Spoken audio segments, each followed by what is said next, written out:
Hello YouTube and welcome back to my channel. In this video I have a new arrival and it's another Land Rover. This one is particularly special. It's something that I've wanted to get for quite a long time. Peter, my recovery guy, has been up to Birmingham in the Midlands to go and pick it up. So I bought it blind, I've paid for it, it's here. So I've got to go and walk up the road because it's on the trailer. He's not going to get it in the driveway, so we'll go up, we'll see it, and we'll see what it is. I'm quite excited about this one because it's something I've wanted for a long time, and it was quite a bit of money as well. So here we go, another walk to buy another car blind. I must be mad.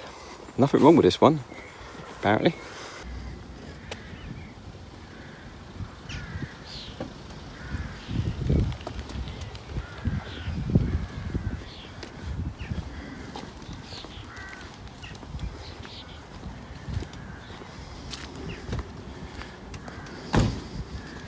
Hi, Paul. Hello again, you alright? Yeah, you? I'm alright, yeah.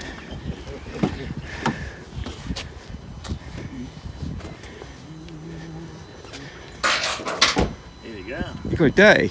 Yeah, it's pretty nice. Right, this is a bit better look around the car. So it's a late 2013 Range Rover Evoque Prestige Lux SD4. So it's got the 2.2 engine in it, the diesel engine. It's a PSA derived Ford, Land Rover, whatever engine in it. So it's all in pretty good condition. There's a couple of little dinks around it. Slight scuff there. There's a couple of marks on the wheels, but nothing horrendous.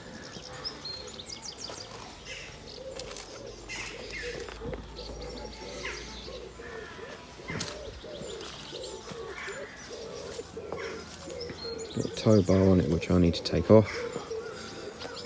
Don't like that on there.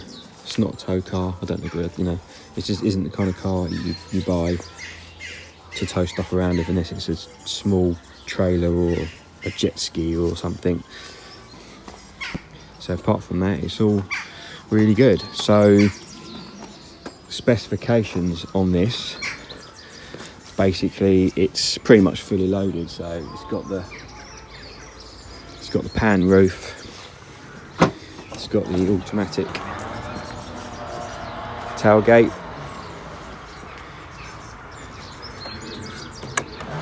so this is pretty much exactly the spec that I wanted. It's also got a reversing camera. So I wanted an auto, I wanted a pan, didn't want an early one, I wanted one with reasonable miles on it.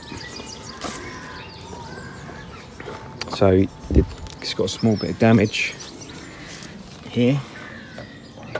I'm assuming this panel, I can just replace this panel or this plastic relatively easy. So I wouldn't imagine that's too much of a big deal. It's got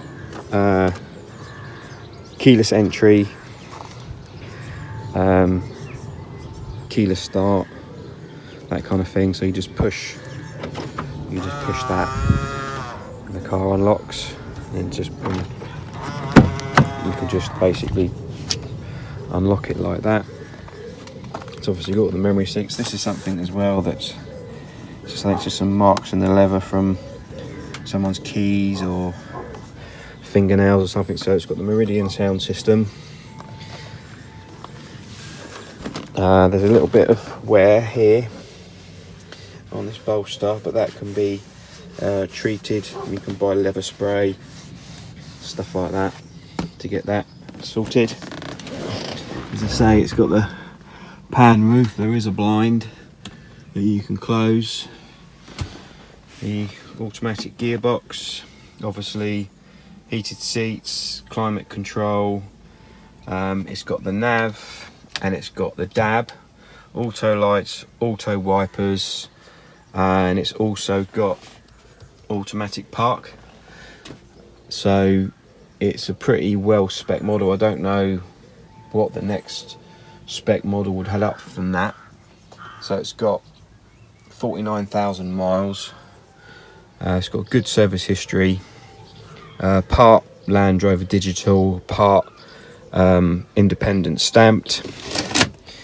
It's got a bit of detritus and stuff in it, but overall it's in pretty good condition. So it's just got a few nice touches like the ambient lighting and stuff underneath the wing mirrors, and the seat kind of goes up and down when you get in it, sort of Land Rover stuff really. Obviously it's got cruise on it, Bluetooth, DAB, that kind of thing. So yeah, I'm really happy with it. It's something that I've always wanted. I wanted this spec. And inside this centre section it's got some inputs, auxiliary in, USB, that kind of stuff, and an auxiliary port, which is quite handy. It's obviously got the automatic electric, well I say automatic, it's got the electric seats. That I really love the dashboard, really modern, classic kind of look. The boots on them aren't massive.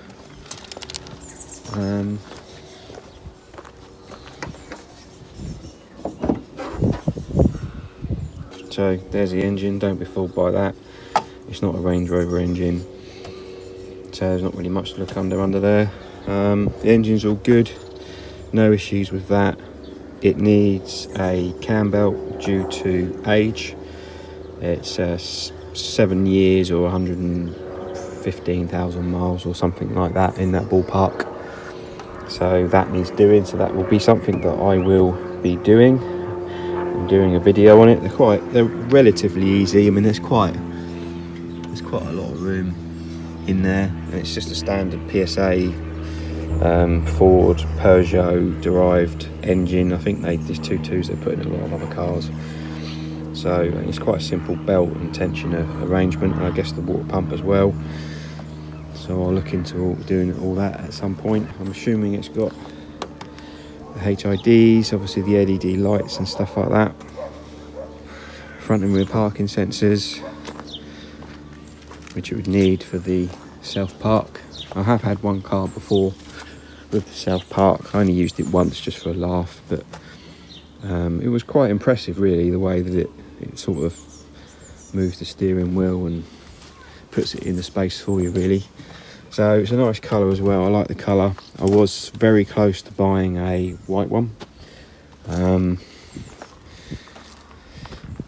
but this one I held off, and this one, it didn't have a pan roof on it, I don't think, and this one came up. I like the colour better. So plans on this car, I'm going to be doing a full service and check over.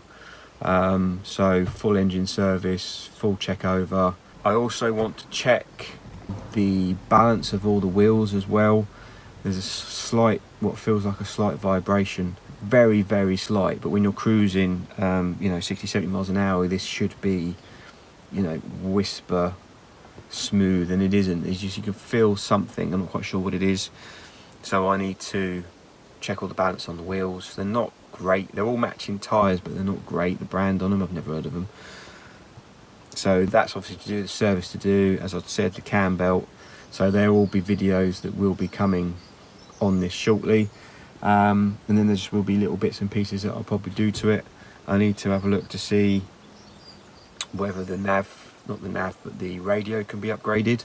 The DAB channels, the DAB stations I should say, are really limited by what the amount of channels that there are. There's only a handful of channels, which I think is a bit weird. I've had plenty of other cars with DAB, and you can get all of the channels. It's just got a really limited amount, so I don't quite know what's going on with that. The nav I've tried, it's useless, got me lost.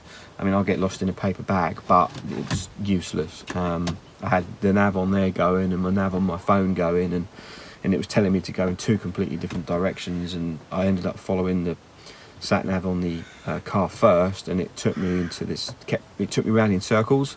It took me off a junction, and then it took me round the roundabout, and then back on the motorway going in the same direction that I'd already been. So why did you pull me off? And weird, bizarre stuff like that. But then I've generally had that before on cars, unless it's bang up to date, and then you haven't got the facility of Google Maps where it can, like, you know, use real time.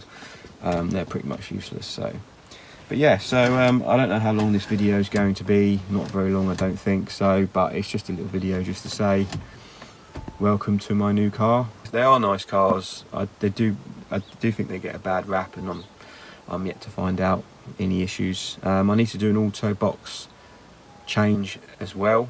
Again, I've heard people say that the boxes, I wanted an automatic, I didn't want a manual.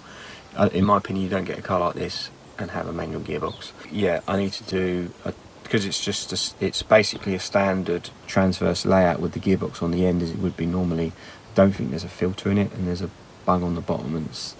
But again, our video, when I do that as well, it's just a filter change. I might do it twice just to get as much of the old fluid out as possible. It should be fine on the miles, because, you know, it's only got 50,000 on it. So there you go. So I hope you enjoyed the video. I hope you liked the car. Comment below any questions you might have for me, or about the car, or whatever, basically. So yeah, that's it really. Thank you very much for watching, and I hope to see you again soon in another video. So I'll see you soon. See you later.